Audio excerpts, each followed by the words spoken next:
तुम सही कह रहे हो चीता Chaturvedi, good job. Thank you very much madam sir, thank you. Santosh Sharma, Yes, madam, sir. Satya made agent Aarti made agency के फंक्शनिंग के बारे में पता लगाइए। देखिए कि सत्या मेड एजेंसी से इसके क्या तालमेल है, किस तरह से ये लोग सिमिलर हैं। हो सकता है कि ये दोनों एजेंसी एक ही रैकेट का हिस्सा हो सकता है, इसे चलाने वाले लोग भी सेम हो, पता लगाइए। Yes madam. चीता चतुर्वेदी, सत्या मेड एजेंसी और आरती मेड एजेंसी, इन दोनों में से जिसने भी बाइयां हायर की है उन सब से जाकर बात करिए, हो सकता है उनसे कोई इन्फॉर्मेशन मिल जाए। जी मैडम सर।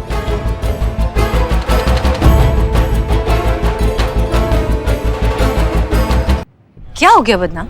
मैडम सर, कल धर्मपाल ने करिश्मा सिंह को धोखे से दवाई पिला दी थी ताकि करिश्मा सिंह आज कुश्ती लड़ ना पाए। प्लीज मैडम कुछ कीजिए आप।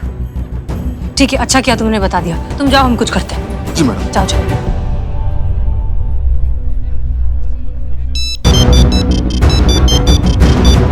उठाइए उठाइए प्लीज, फोन उठाइए।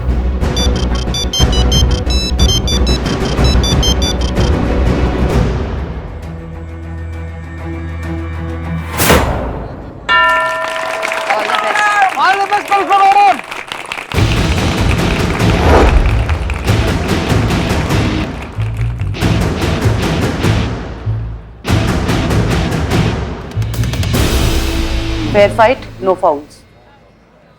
हाथ मिलाइए।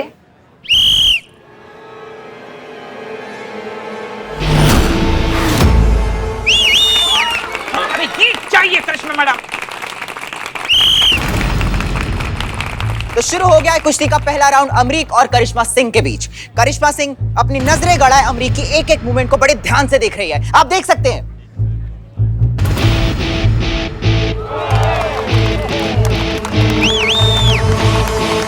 अनुभव भैया अभी तक काहे नहीं आए? 3 ऐसी जगह हैं जिन पर हमला करके आप पहलवान को चित कर सकती हैं। पैर, कमर और कंधा। ये क्या कर रहे हैं ये लोग? अरे बेवकूफ, हर बात पे मारना जरूरी है क्या? अरे मैं तो खुद देख रहा हूँ कि ये लोग कुश्ती लड़ रहे हैं, लेकिन आपस में लड़ क्यों नहीं रहे हैं? ये पूछ रहा हूं मैं कि क्या कर रहे हैं ये लोग? मूर्ख।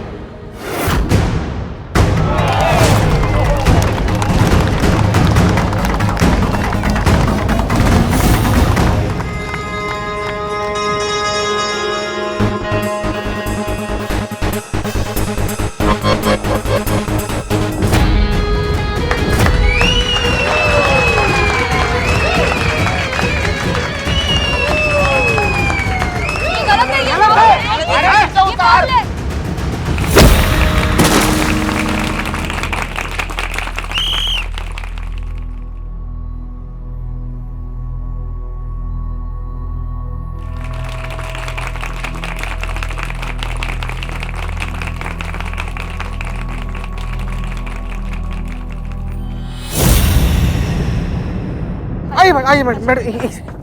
सुनो। करिश्मा सिंह, हमारी बात सुनिए। डीएसपी सर पता नहीं कहाँ रह गए हैं। अब भी अच्छा मौका है, आप पीछे हट जाइए। ये आपको घायल करना चाहता है। नहीं, हमने उठकर गिरना नहीं सीखा है, हमने गिरकर उठना सीखा है। अब तो हम आगे बढ़ेंगे चाहे कुछ भी हो जाए। अब तो या तो आर होगा या फिर पार होगा। All the best Karishma Singh. Karishma madam, all the best madam.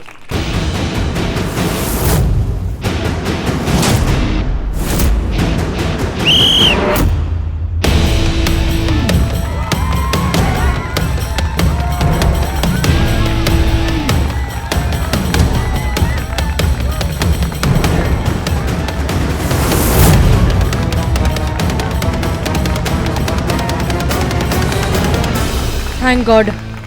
जय हिंद सर। जय हिंद, जय हिंद।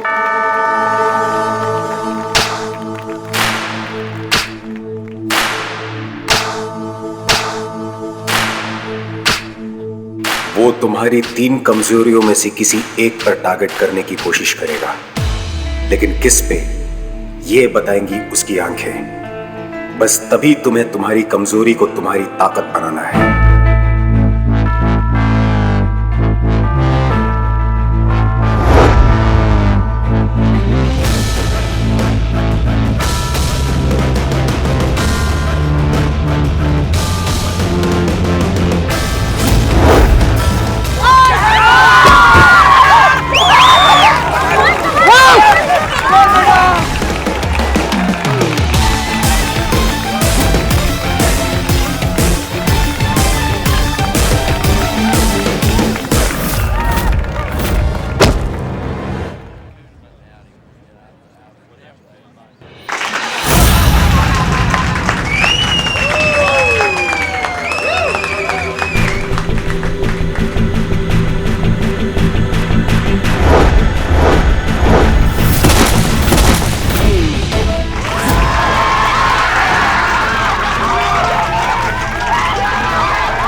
करिश्मा सिंह। क्या कर रहा तू? चिंता मत करो भाई, इस राउंड में इसको हरा कर छोड़ूंगा। बहुत बढ़िया करिश्मा सिंह, लेकिन अब इसे हराना इतना आसान नहीं है। आपका कोई भी पैंतरा, आपकी कोई भी तकनीक अब काम नहीं आने वाली। अब काम आएगा तो सिर्फ आपका जोश और आपका जुनून। याद करो वो वक्त जब आप सबके फैसले के विरुद्ध जाकर पुलिस में भर्ती होने का निर्णय लिया था। याद करो उस शपथ को जो आपने पुलिस में भर्ती होते वक्त ली थी। याद करो उस संघर्ष को जो आप इतने सालों से करती आ रही हैं। और बता दो सबको कि करिश्मा सिंह कौन है। जाओ। तो अब शुरू होता है थर्ड यानी कि आखिरी राउंड, जो कि डिसाइड करेगा इस अखाड़े का भविष्य। क्या दीप्ति चौधरी का सपना पूरा होगा या फिर आज के आज इसी अखाड़े में टूट जाएगा? देखते रहिए हमारे साथ। Come on, करिश्मा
नहीं है हम।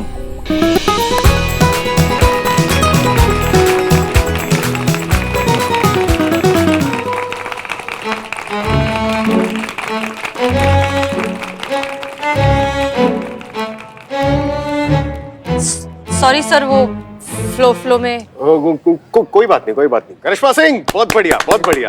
करिश्मा जी, आपको बहुत बहुत बधाई।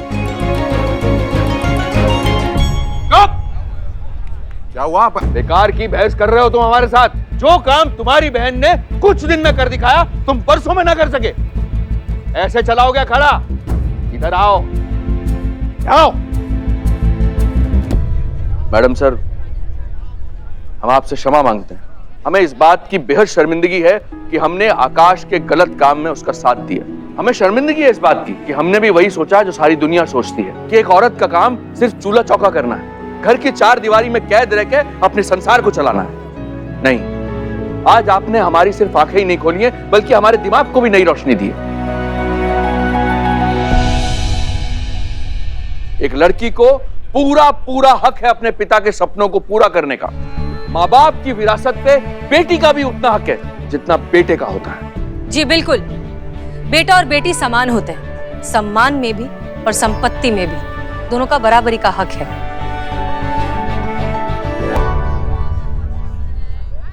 आकाश भैया,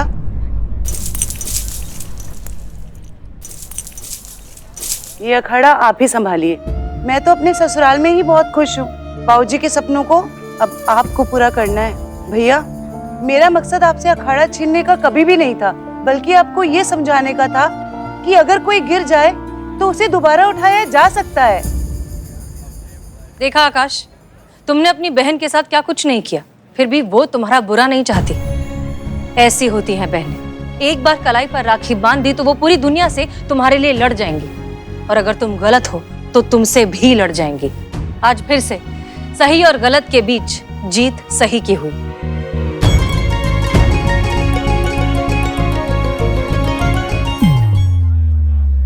मैडम सर, आपकी और आपकी पूरी टीम ने हमारे बाबूजी के सपने को पूरा करने के लिए जो हमारा साथ दिया है, उसके लिए आप सभी का बहुत बहुत धन्यवाद।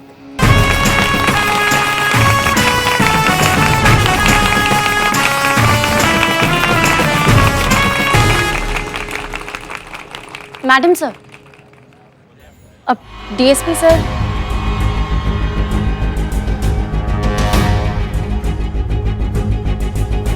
वो रहे सर। अनुप्रिया, अब ठीक है ना? हाँ हाँ, मैं बिल्कुल ठीक हूँ। मुझे क्या हुआ है? Are you sure? या आई एम श्योर। वैसे हसीना मलिक, हमने आपको वचन दिया था ना कि प्रतियोगिता के बाद यहाँ सिर्फ एक ही नाम गूंजेगा, करिश्मा सिंह का।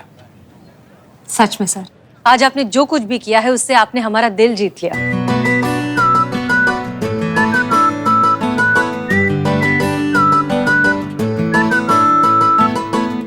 हम सबका दिल जीत लिया। करिश्मा सिंह, वेल डन।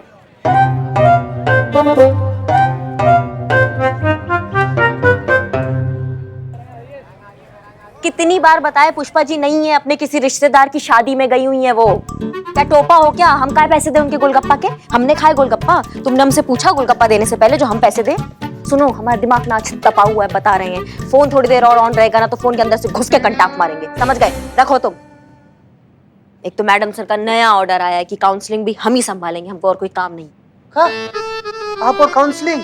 जी ना लीजिए, बताइए। जिसके मार के डर से खुद दूसरा लोग काउंसलिंग लेने जाता है, अब वह काउंसलिंग करेगा। बहुत डेंजर वाला चीज है मैडम। पर काउंसलिंग लिए तो दिमाग चाहिए होता है ना। संतु जी,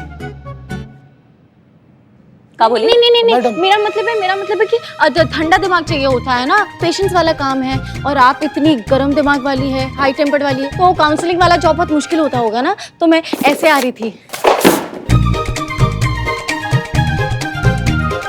सब बकवास है ये, बता रहे हैं हम तुमको। कान के नीचे 2 कंटाक पड़ते हैं ना तो अपने आप सारे सुर बदल जाते हैं।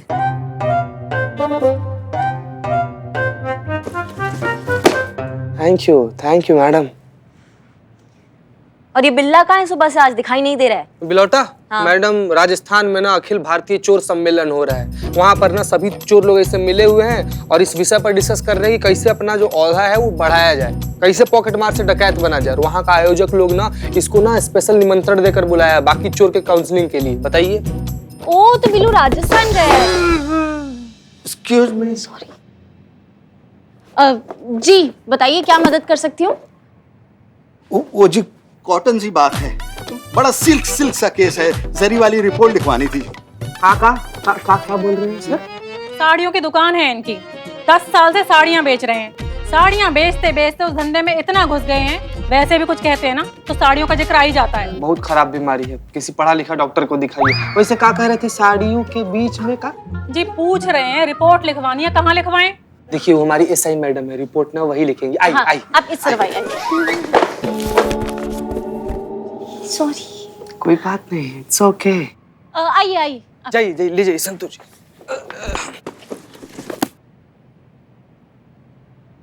मैडम रिपोर्ट लिखवानी है, बैठ जाएं। बैठिए, बताइए क्या तकलीफ है, बताइए।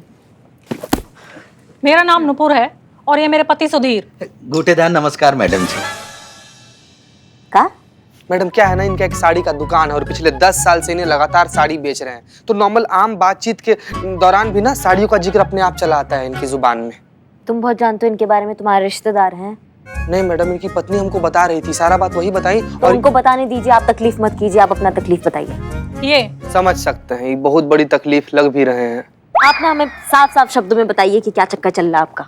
बात दरअसल ये है मैडम जी, कल हमने न्यू ब्रांड देसी गोटेदार चमकती हुई सिफोन वाली काम वाली रखी थी घर का काम काज करने के लिए। आज सुबह अपना सारा सामान लेके घर से भाग गई। अब इनको हमारी बनारसी सिफोन साड़ी धर्मपत्नी को लगता है कि इसके जिम्मेदार हम हैं। अब बताइए मैडम जी, हमने सिर्फ ईयरफोन लगाने से मना किया था बस।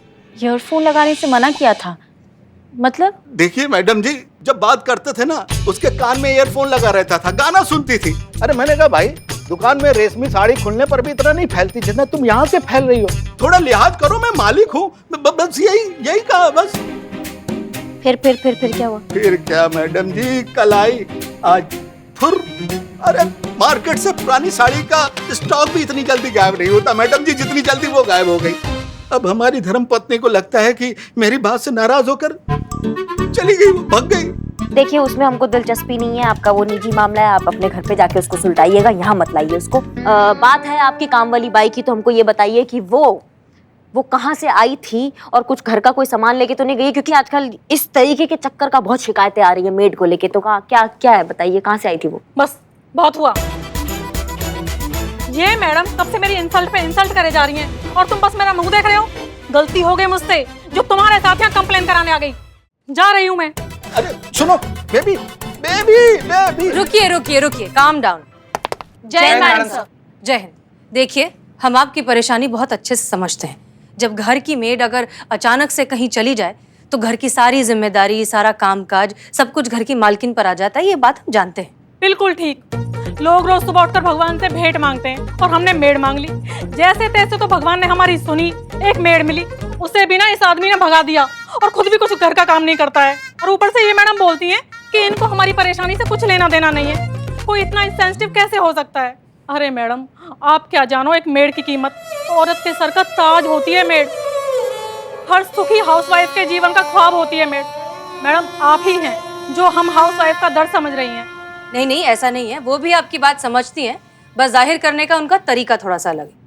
ये सब छोड़िए, एक बात बताइए, आपकी बाई आरती मेड एजेंसी के थ्रू आई थी? जी वहीं से हायर किया था, आरती मेड एजेंसी। पिछले कई दिनों से इस आरती मेड एजेंसी से बहुत सी शिकायतें आ रही हैं। ये लोगों को मेड देने का कमिटमेंट करते हैं, कमिटमेंट के बदले अच्छी खासी रकम सिक्योरिटी डिपॉजिट के नाम पर उनसे ले लेते हैं। उसके बाद मेड आती भी है, 2 दिन तक काम करती है और फिर घर का सारा सामान लेकर गायब हो जाती है। फिर ना तो ये मेड मिलती है और ना ही ये एजेंसी। हाँ जी 50,000 रुपए जमा किए थे बतौर सिक्योरिटी। आपका मतलब है 50,000 रुपए गए? मैडम जब आप इतना जानती हैं तो इन जालसाजों के खिलाफ कुछ एक्शन क्यों नहीं लेती? देखिए हमने इस मामले की तहकीकात ऑलरेडी शुरू कर दी है। आप निश्चिंत होकर अपने घर जाइए, हमें जैसे ही कुछ पता चलेगा will get in touch with you. गोटेदार नमस्कार मैडम जी। आप सब अंदर आइए। संतोष शर्मा, हमने आपसे इस फ्रॉड केस के बारे में डिटेल्ड रिपोर्ट मांगी थी। Yes madam sir. तो कहाँ है? अभी चाहिए?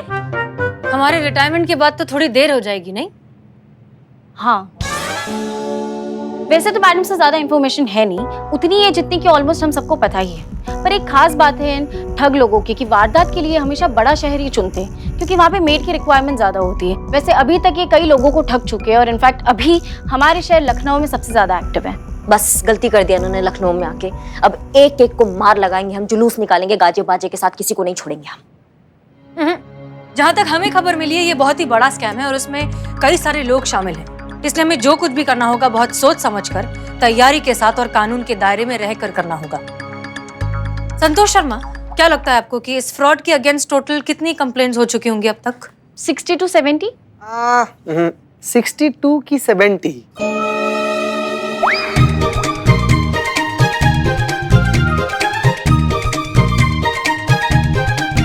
सॉरी। कम से कम ये अच्छी बात है कि इस बार हमारे पास ऑफिशियल कंप्लेंट है इस केस में, वरना ज्यादातर मामले जो यहाँ पर आते हैं वो हमें अनऑफिशियली सुलझाने पड़ते हैं। क्या लगता है आपको टीम, एनी सजेशन कि इस चीटर को कैसे पकड़ा जाए? सॉरी मैडम सर, लेकिन अब तक आपने पूछा नहीं था ना सजेशन के लिए, तो मैंने सोचा नहीं। अब आप पूछ ही रहे हो तो फिर मैं सोच के बताती हूँ। ये मासूमियत। ए भक्त, उठाकर बाहर फेंकेंगे तुमको थाने से अगर ये उफ ये मासूमियत का रट्टा लगाए तो। आज के बाद तुम्हें मासूमियत और जड़ बुद्धि में फर्क समझ में नहीं आता है? हाँ, उफ ये मासूमियत। हमारा सजेशन ये है कि गाड़ी निकालते हैं, जाते हैं, हड्डियां तोड़ते हैं, चिल्लम चिल्ली करते हैं, किसी ना किसी की चीख में सच निकल जाएगा। एक बार एक इंसान हमारे हाथ आ जाए फिर मसला ही खत्म ना, सारा रैकेट अंदर हो जाएगा। हम जानते थे कि आप ऐसा ही कुछ सुझाव देंगे, लेकिन अफसोस हमें नहीं लगता कि ऐसा कुछ हो सकता है, क्योंकि अभी तक हमारे हाथ में कुछ भी नहीं है। फिलहाल हम इस केस के बारे में कुछ नहीं जानते। हम नहीं जानते कि इस रैकेट के पीछे असलियत में कौन है। सबसे पहले हमें बनाना होगा एक पुख्ता केस, जिसके लिए हमें चाहिए ठोस सबूत। इसलिए करिश्मा सिंह, आपका ऑप्शन तो नहीं हो पाएगा। हमें भी बहुत अच्छे से पता था मैडम सर कि हम जो आपको राय देंगे ना वो आप बिल्कुल नहीं मानेंगी, क्योंकि आज तक नहीं मानी तो आज कैसे मान लेती। खैर, हमने बोल के अपना काम कर दिया, आप अपना काम स्टार्ट कर सकती हैं, हम अपना ड्यूटी पर लग सकते हैं। वैसे मैडम सर, हमारे दिमाग में भी एक ठो आइडिया फूटा है, अगर आपको बुरा ना लगे तो हम छोड़े। हाँ हाँ बोलो।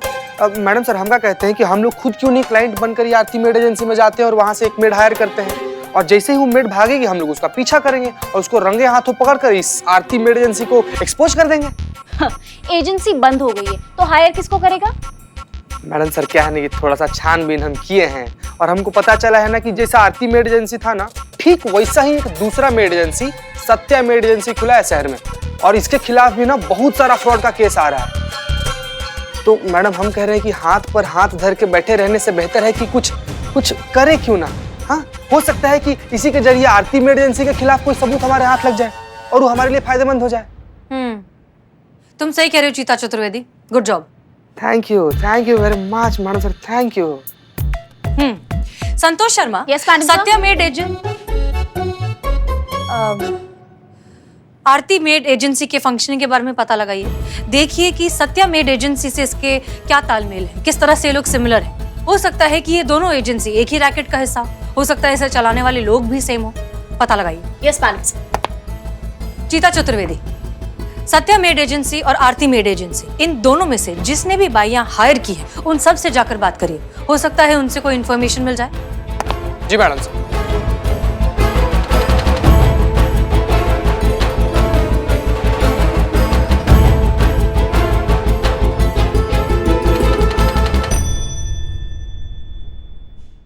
और भी दिलचस्प कहानी देखने के लिए हमारे चैनल को सब्सक्राइब करें और बेल आइकॉन दबाना न भूलें।